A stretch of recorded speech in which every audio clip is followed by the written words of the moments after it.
दिनै हा पाट्टा राननायनि जि हाबाफारि बेवहाय गाहाय आलासि हिसाबै नुजाफैनो मोननानै आं गावनो गाव जोबोद आबेगिकबो जादों, खाफाल गोनांबो मोनदों।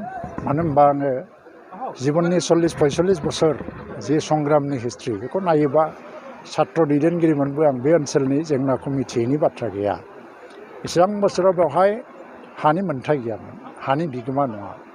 नाथाय दिनै 2006 सनाव जि हाग्रा आयेन पास जादों, बे हिसाबै जनजातिफोरा ट्राइबेलफोरा 2005 सननि 13 तारिख डिसेम्बरनि आगोल हाबनायब्लानो बिस्रा हा पाट्टा मोननांगौ आरो दासिमबो होनाय जायाखैमोन सनितपुर जिल्लायाव। बेखौ दानि डिसि देब मिश्र आरो एडिसि ब्रिटिभा भुया बे सानै मुंखौ लानांगोन। बिसोर बहुत खस्थ' खालामदों आरो दाखालि सानब्रै सानबासो आगोल चिफ मिनिस्टारखौ आंबो लोगो हमदोंमोन आरो अशक सिंहाल रायलायनायनि गेजेराव चिफ मिनिस्टारा जोंनो मोनसे डिरेक्सन होदों जे 5 तारिख नभेम्बराव राननांगौ। बे मथे सान हर मावनानै दा 1301 सा परियालनो हा पाट्टाखौ राननाय जाबाय। दिनैनिफ्राय बिसोर हानि बिगोमा जाबाय। हाखौ मोजाङै बेंनानै रायजो जानांगौ, आं बेखौनो खावलायो। आरो लोगोसेयैनो 2 माससोनि गेजेराव फ्राय 700 सासो मानसिनो हा पाट्टा राननो हाबावगोन होनना बुंदों।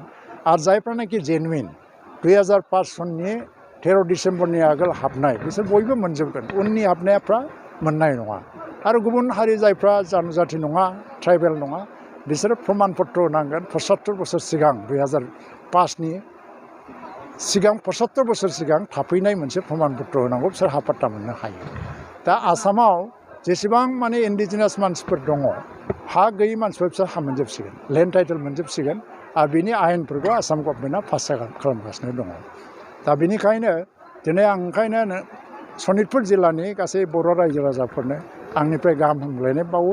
जायफोर मोनाखै बिसोर गोसो बायनो नाङा, थाब मोनलांगोन आरो गोख्रैनो मावलांनायनि थाखाय जों हाबाफारि लालांगासिनो दं। आथिखालाव नैबे फरेस्ट आरो नैबे वाइल्डलाइफनि खोथा फैगासिनो दङ, बेयो मा थासारियाव?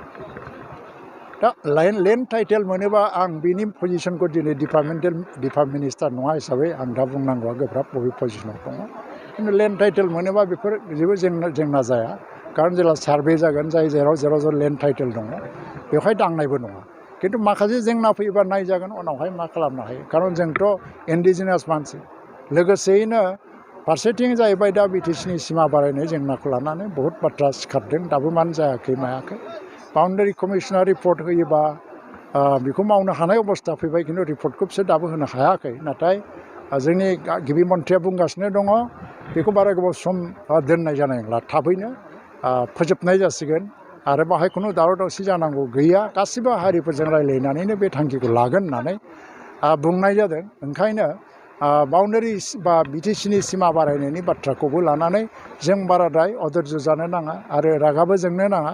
आरो बेखौ स्मुथलि मावनो होआलासिनो सोरबा जुदि बेखौनो लानानै आन्दालन खालामबयो, बेखौनो लानानै दावराव दावसि खालामबयोबा गासिबो थाबथाजोबगोन।